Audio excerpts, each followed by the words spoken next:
तो कैसे आप लोग, उम्मीद करता हूँ आप लोग अच्छे से होंगे और बहुत ही मज़े में होंगे। तो बात करेंगे श्रेयस अय्यर के बारे में। कुछ अपडेट आ रही है, पहले बुरी अपडेट्स आ रही थी, अब अच्छी अपडेट आ रही है। तो भाई साहब उसके बारे में बात करेंगे। साउथ अफ्रीका ने अपना स्क्वाड अनाउंस कर दिया है, जो कि उनका टूर होने वाला है इंडिया का। तो भाई साहब उस पर बात करेंगे। साउथ अफ्रीका ने अपने टेस्ट का स्क्वाड अनाउंस कर दिया है। एंड बात करेंगे पाकिस्तान वर्सेस साउथ अफ्रीका के बारे में, जो कल उनका T20 खेला जाने वाला है रावलपिंडी स्टेडियम में। तो भाई साहब उस पर बात करेंगे। कुछ पिंक पिंक सा होने वाला है। एंड बहुत सारे लोग बाबर के लिए खुश है कि वो कमबैक कर रहा है टीम में, लेकिन without performances, without any impact. तो भाई साहब इन सारी चीज़ों पे हम बात करेंगे, लेकिन पहले बात करेंगे श्रेयस अय्यर के बारे में। जैसे कि आप सभी को पता था, वो कैच, एक मैच डिसाइडिंग कैच पकड़ा श्रेयस अय्यर ने, जो बहुत ही मतलब अनबिलीवेबल कैच पकड़ा उसने। और फिर जब वो उस टाइम गिरा तो हमें लगा था, जब हम देख रहे थे मैच, तो हमें लगा था इंजर्ड तो ये हो गया, लेकिन इतना बुरा इंजर्ड हो जाएगा श्रेयस अय्यर, जो कि एक खतरनाक, जो कह रहे हैं ना भाई साहब, रिब्स में इंटरनल ब्लीडिंग हुई है।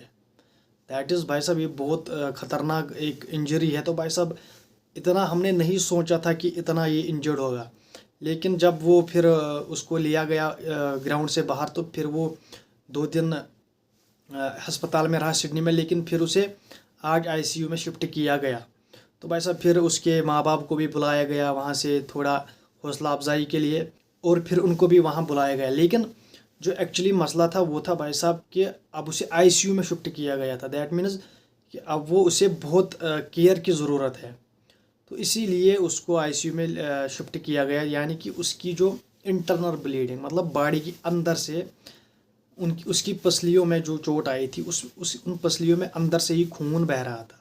तो भाई साहब दैट इज़ डेंजरस इंजरी। तो भाई साहब फिर हम सोचने लगे, भाई साहब इतनी बुरी इंजरी ये हमने नहीं एक्सपेक्ट करा था, श्रेयस अय्यर को इतनी बुरी इंजरी होगी। लेकिन वो कैच भी पकड़ा उस बंदे ने, दैट वाज ब्रिलियंट। लेकिन जो अब खबर आ रही है, अब खबर ये आ रही है, उसे आईसीयू से बाहर निकाला गया है, अब उसे थोड़ा रिलीफ मिल रहा है। तो भाई साहब उसे अब डेंजर जोन से आप मानो बाहर निकाल दिया गया है। तो भाई साहब अब उसके हालात ठीक है। तो पूरी पूरी इंडिया ने उसके लिए दुआ करी है, मुझे ये पता है, जो जो क्रिकेट फैन होगा। तो भाई साहब हमने भी दुआ करी कि यार ये जल्दी ठीक हो जाए, ये इंडिया के लिए बहुत मैचेस खेले, क्योंकि हमने इतना एक्सपेक्ट नहीं करा था कि इतनी बुरी इंजरी हो जाएगी श्रेयस अय्यर को। लेकिन अब उसे आईसीयू से बाहर निकाला गया। ये अभी अभी से लगभग 1 घंटे पहले की न्यूज़ है कि उसे बाहर निकाला गया। अब वो डेंजर जोन से बाहर है, and now he is okay and he is feeling better.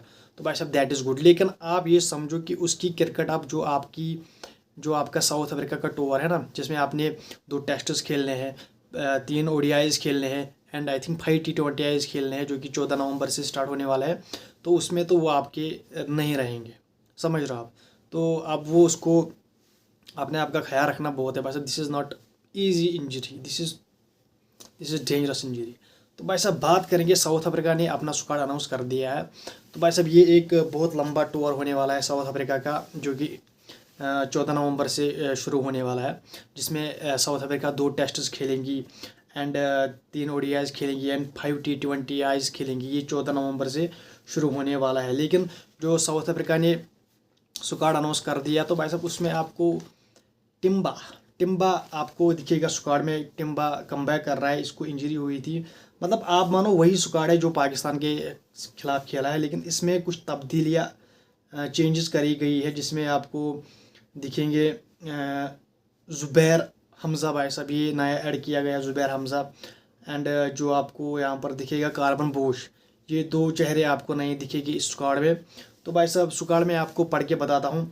Timba Bavuma, Aiden Markram, Ryan Rickelton, Stubbs, Kyle Verreynne, Brevis, Zubayr Hamza, Zorzi, Corbin Bosch, Mulder, Wiaan Mulder, Marco Jansen, Keshav Maharaj, Muthusamy, जिसने पाकिस्तान की स्वामी कर दी थी, Rabada, भाई साहब Rabada, and Harmer. भाई साहब Harmer को आप जानते ही होंगे, जिसने बाबर को हार्म कर दिया था भाई साहब, जिसने बाबर की गिलियाँ उड़ा दी, जिसको बाबर को पता ही नहीं गेंद कहाँ से आई और गेंद गई कहाँ। तो भाई साहब यही वो हार्मर है, जिसने बाबर को पूरी रात 1 रन के लिए इंतज़ार कराया, एंड सुबह वो रन हार्मर ने उसको दिया, देन उसको आउट ले लिया।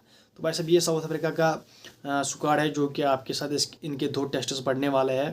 And this is the squad for south Africa, उन्होंने आज ही अनाउंस कर दिया है। तो भाई साहब इसमें 2 चेहरे आपको नए दिख रहे हैं, जुबैर एंड कार्बन बुश, जो कि एक ऑलराउंडर है, समझ रहे हो आप।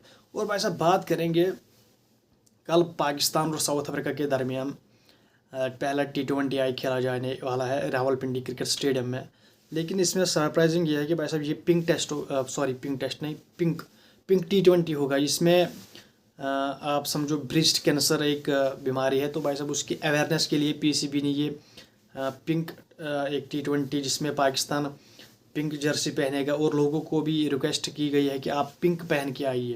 तो that is good stuff from PCB। And तो भाई साहब जो अच्छी बात है उसकी तारीफ बनती है। बाकी तो ये ब्लंडर मारते ही रहते हैं, लेकिन ये चीज़ बहुत अच्छी करी है PCB ने। एंड अब बहुत लोग खुश हो रहे हैं बाबर की कमबैक। यार एक ज़माने में मैं भी बाबर का फैन था, मुझे बहुत पसंद था, लेकिन भाई साहब ही is not that calibre of player जो आपको कमबैक, जो आप वो कहते हैं ना, जो कमबैक करे दुनिया को दिखाए।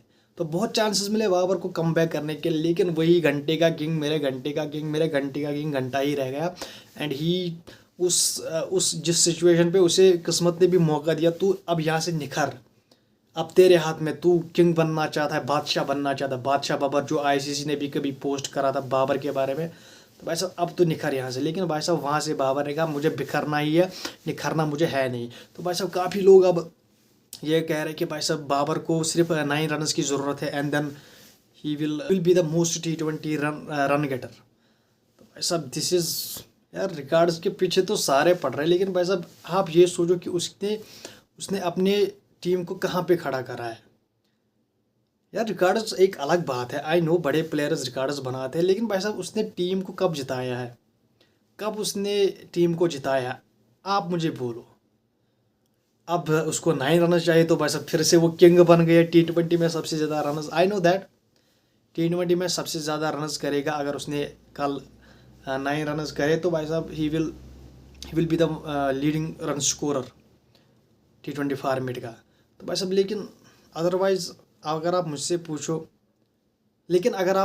यार, मुझे तो वो पसंद आया नहीं लिटरली, क्योंकि यार जब उसे अपने आप को शो करने का टाइम आता है भाई साहब, वहाँ पे वो फेल होता है।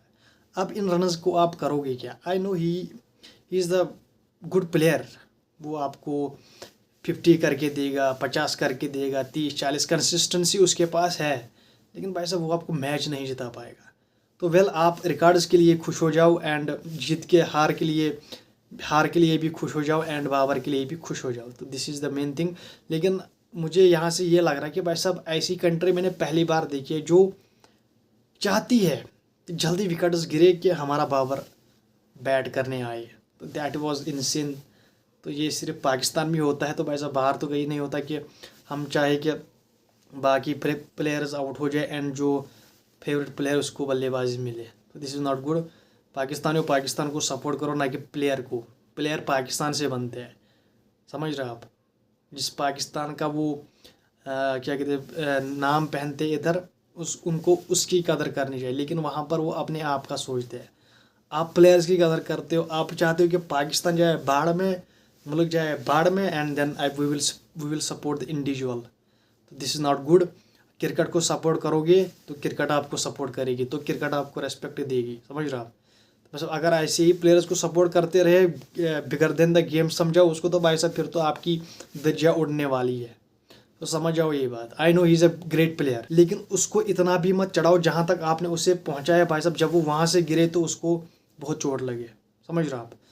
तो भाई साहब ये थी कुछ आज की अपडेट्स। मैं मिलता हूँ आपसे अगली वीडियो में, तब तक के लिए चैनल को कीजिए सब्सक्राइब, वीडियो को कीजिए लाइक एंड बेल आइकन पर ज़रूर प्रेस कीजिए। Bye bye.